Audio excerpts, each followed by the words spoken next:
Hi friends, నా పేరు శ్యామ్. మీరు చూస్తున్నది Shreyas Infotech tech channel. So friends, ఇవాళ మన topic Morpho RD services.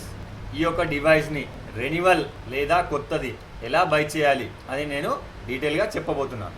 So friends, ఎప్పటిలాగే నేను జీవన్ ప్రమాణ్ సైట్కి వెళ్ళి న్యూ రిజిస్ట్రేషన్ చేద్దామనుకొని మామూలుగానే క్లిక్ చేశాను. సడన్గా నాకు ఇలాంటి ఎర్రర్ వచ్చింది. To register your device please enter mandatory one time token. Actual నా డివైస్ యొక్క రెన్యువల్ పీరియడ్ అయిపోయిందని చెప్పేసి నాకు తెలియదు. ఇక్కడ మెసేజ్ అలాంటిది ఏం రాలేదు. సడన్గా రిజిస్టర్ వస్తుందంటే నా డివైస్లో ఏమన్నా ప్రాబ్లమా లేదా డ్రైవర్స్ ఏమన్నా ప్రాబ్లమా, అలాగని డ్రైవర్స్ కూడా అప్డేట్ చేయడం జరిగింది.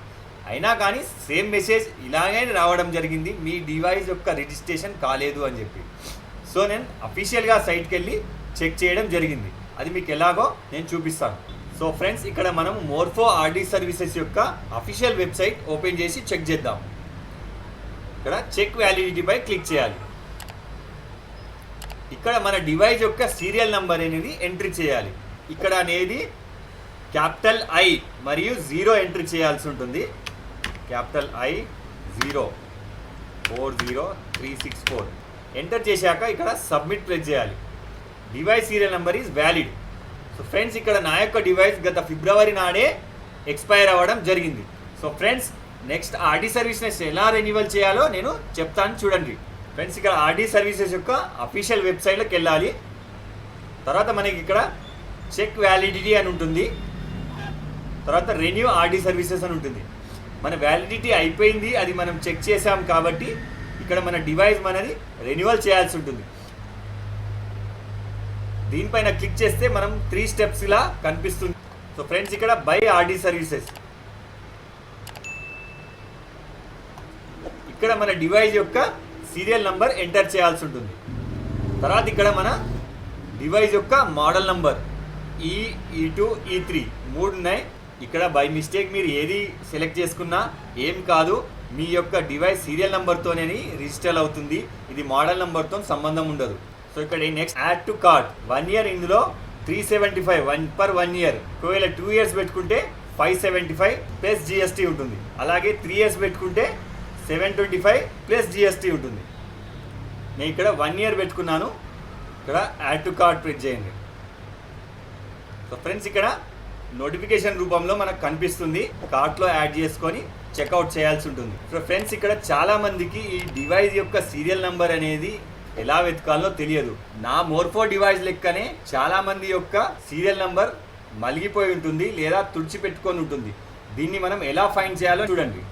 మై కంప్యూటర్కి వెళ్ళి ఇక్కడ రైట్ క్లిక్ ప్రెస్ చేసి మేనేజ్లోకి వెళ్ళాల్సి ఉంటుంది. డివైస్ మేనేజర్,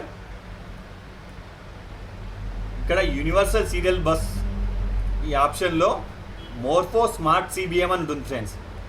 దీన్ని మనం ప్రాపర్టీస్కి వెళ్ళాలి. తర్వాత డీటెయిల్స్ అని ఉంటుంది చూడండి. సో ఫ్రెండ్స్, ఇందులో మనం డివైస్ ఇన్స్టెంట్ పాత్ ఇది సెలెక్ట్ చేసుకోవాల్సి ఉంటుంది. ఇక్కడ మీకు చివరిగా కనిపించే ఈ అంకెలే మీ యొక్క డివైస్ సీరియల్ నెంబర్. సింపుల్ ఇక్కడ కార్డ్పై క్లిక్ చేసి మనకి ఇక్కడ టోటల్ అమౌంట్ వస్తుంది 375. తర్వాత ఇక్కడ చెక్అవుట్పై క్లిక్ చేయాలి. తర్వాత మన ఎగ్జిస్టింగ్ ఈమెయిల్ ఐడి పాస్వర్డ్తోని ఇక్కడ సైన్ ఇన్ కావాలి. సో ఫ్రెండ్స్, ఇక్కడ మన టోకెన్ నెంబర్తోని రిజిస్టర్ అయిన డీటెయిల్స్ క్లియర్గా వస్తాయి చూడండి. తర్వాత continue to payment. So friends, ఇక్కడ ట్యాక్సెస్ అనేది 67 రూపీస్ పడ్డాయి పర్ ఇయర్కి. టోటల్ అమౌంట్ వచ్చినది 442.50. సో ఇక్కడ కంప్లీట్ ఆర్డర్పై ప్లెజ్ చేసి నెక్స్ట్ కార్డ్ నెంబర్ ఎంట్రీ చేసి ఓటీపీ ఎంటర్ చేస్తే మీ యొక్క డివైస్ సక్సెస్ఫుల్గా రిజిస్టర్డ్ అవ్వడం జరుగుతుంది. పేమెంట్ అయ్యాక ఇలాగా ఇన్వైట్ జనరేట్ అవుతుంది. ఇది యాజ్ ఇట్ ఈజ్ మీకు మీ ఈమెయిల్ ఐడికి మెయిల్ కూడా రావడం జరుగుతుంది. సో ఫ్రెండ్స్, ఇక్కడ నా డివైస్ సక్సెస్ఫుల్గా రెన్యువల్ అవ్వడం జరిగింది. ఇక్కడ చూడండి, నేను 22 జూలై నాడు రెన్యువల్ చేశాను. ఎక్స్పైరీ డేట్ 21/7/2023 అంటే 1 ఇయర్ వ్యాలిడిటీ అని చెప్పి చూపిస్తుంది. సో ఫ్రెండ్స్, హోప్ ఈ వీడియో మీకు నచ్చింది అనుకుంటాను. మీకు ఎలాంటి డౌట్ ఉన్నా కింద కామెంట్లో తెలపగలరు. నేను వివరంగా దానికి ఎక్స్ప్లెయిన్ ఇస్తాను. సో దయచేసి ప్లీజ్ ఫ్రెండ్స్, నా ఛానల్ని సబ్స్క్రైబ్ చేసి షేర్ చేసి లైక్ చేయకుండా మర్చిపోకండి. ఇలానే మరిన్ని అప్డేట్స్ కోసం మళ్ళీ కలుద్దాం. Bye bye.